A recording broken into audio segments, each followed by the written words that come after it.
Morning. This is Grassroots Rising, and I'm Jimmy Skogard. Today I want to talk about the cancer and the cure. The cancer sounds like something out of George Orwell's writings, 1984 or something like that, and kind of spooky, but it's out there, and it's not impossible to come back from the edge of the cliff. I think that we're on right now.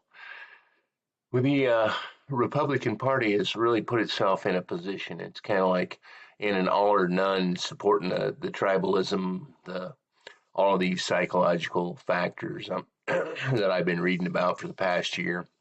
Don't really want to go into them.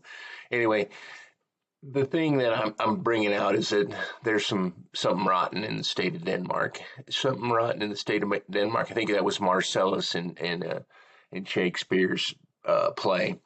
Anyway, he's talking about something right at the top of the ticket that's not quite right, and this is what I think we're seeing here, and it's trickling down all the way into the to our local Wyoming politics, and we're starting to see some folks aligning with things that they should not be aligned with. We should be aligning with the truth. We should be aligning with character and integrity, and yet we've decided to toss that all under the bus.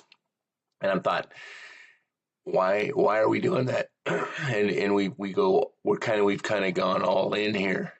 And a friend of mine, he tells me that it's on both sides, he says, and he's right. It is. We are divided, and when we're divided like this, we're way easier to control, and that's the objective, folks. When you peel back everything, it's about control. Politics is about controlling the resources, being able to tell us what we're going to do and when we're going to do it, how high we're going to jump, and it's kind of backwards to me. I'm like, why are our representatives telling us anything? Why are we not directing the activities of our representatives? Well, we don't want to stand together and do that, and that's what we need to do. We need to realize that if we're going to sit here and fight with one another, then we're part of the problem. To be part of the solution, we need to go in, refuse to be baited by the divisive topics that are being pummeled at us from right and left, and infiltrating in our media, and outrage and fear and all this nonsense, and look at the things we can use to build. There's some movements out there, builders and becoming peacemakers and other organizations like that.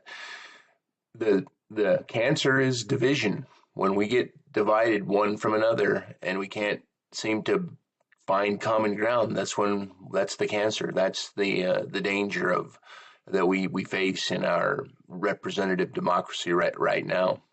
We've got information hammering at us so fast and so hard and so furiously that we're having trouble discerning what is actually important, what's the truth, what's important. And when we get like that, we get confused. We seek that strongman leader, and that strongman leader needs to have character and integrity, or we're going to be led astray. We are led astray. So what's the cure? The cure is to come together, folks. The cure is to reject division, to look at the messages that we're receiving, and if they're divisive in nature, to reject them, to end them, to just tune away from those messages, and look for messages that bring us together and build things. That's the simple truth. If we're going to recover as a country, as a state, as a county, as a city, we have to come together. We have to start talking with one another. It's not hard. Once we start doing it, it becomes obvious. I just needed to step out and talk to my neighbor, and things would get better. And yeah, that's what happens. You go to your local church, you go to your coffee shop, you go to the pub, wherever you got to go, and you have these conversations one with another, and try not to get into the divisive topics, and stick with what we need to do to repair and restore our representative democracy. Well, it's been an interesting journey so far, and I've got a lot of things to do today. So I thank you for listening, and I'll talk to you tomorrow.